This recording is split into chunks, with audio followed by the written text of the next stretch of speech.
अस्सलाम वालेकुम एवरीवन। बिस्मिल्लाहिर्रहमानिर्रहीम।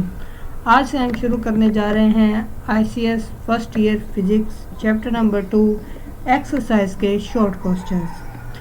तो आइए हम अपने पहले शॉर्ट क्वेश्चन की तरफ चलते हैं। 2.1 एक्सरसाइज शॉर्ट क्वेश्चन, जिसमें उसने 3 चीज़ों के बारे में पूछा है। पहला unit vector, position vector and component of vector. सबसे पहले हम यूनिट वेक्टर को डिफाइन करते हैं।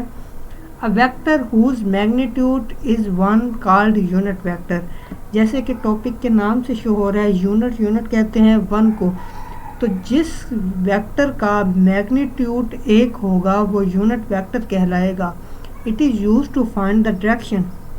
ये तलाश करने के लिए, डायरेक्शन तलाश करने के लिए, रास्ता तलाश करने के लिए कि लोकेशन क्या है, वो पॉइंट तलाश करने के लिए यूनिट वेक्टर इस्तेमाल होता है। इसका फार्मूला है a cap is equal to a arrowhead under root ए।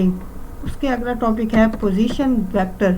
अगला पॉइंट है position vector. It is a vector that describe the location of particle with respect to origin.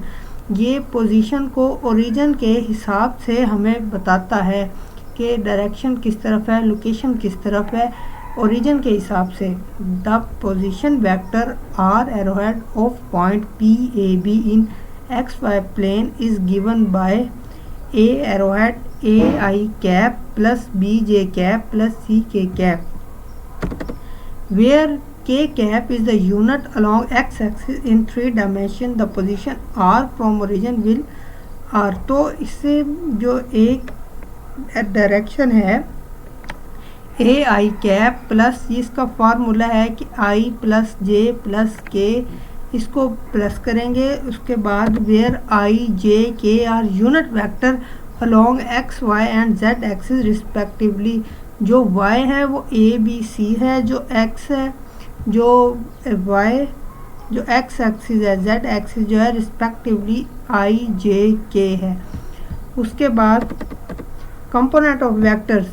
The part of a vector effective in a particular direction is called the component of vectors. Usually a vector has 2 or more component, one along x axis is called horizontal component and other along y axis is called vertical component। Vector effect का वो component जिससे direction जो है वो vector के component बताए। Usually a vector has 2 components होते हैं वेक्टर के। One x axis along horizontal, एक होता है y axis along vertical component.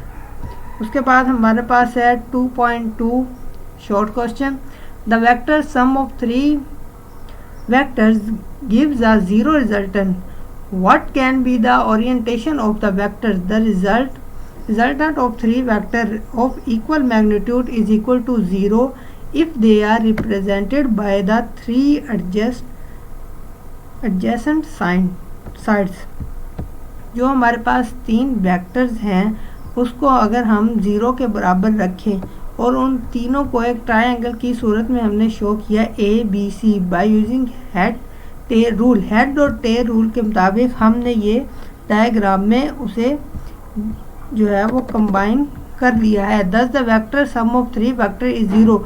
इन तीनों को जब हम कंबाइन करेंगे minus c is equal to a plus b, तो ए जो है वो दोनों आके लेफ्ट राइट से लेफ्ट हो जाएंगे और राइट साइड जो है वो 0 हो जाएगी। इसलिए जो इसका with respect to the resultant of 3 vector is equal magnitude is equal to 0। Head to tail rule से ये साबित हो गया कि जो रिजल्टेंट है वो 0 ही आएगा। 3 वेक्टर का रिजल्टेंट 0 है। 2.3 की तरफ चलते हैं। अब vector a lies in the x plane for what orientation will both of its rectangular component be negative? For what orientation component has positive signs? एक जो है वो एक्स वाई प्लेन है, हम उसे किस साइड पे रखें तो हमारे पास वो पॉजिटिव आएगा और किस साइड पे रखें तो वो हमारे पास नेगेटिव आएगा। Case 1, if a vector a lies in third quadrant then both of its rectangular component a x and a y will be negative as shown. जैसा कि ये बताया गया है कि एक्स और वाई जो है वो थर्ड क्वाड्रेंट में आए तो वो हमारे पास नेगेटिव होंगे। और दूसरा जो केस 2 है, if A vector a lies in second and fourth quadrant, जो वेक्टर ए है वो चौथे और दूसरे में लाए करे तो दोनों को रेक्टेंगुलर कंपोनेंट ऑपोजिट साइन, तो इसके साइन जो है वो मुख्तलिफ आएंगे, एक प्लस आएगा और एक माइनस आएगा। उसके बाद 2.4, if one of the rectangular component of a vector is not zero can its magnitude be zero. अगर एक resultant component of a vector zero है तो उसका मैग्नीट्यूड भी ज़ीरो होगा। Explain. No, its magnitude can not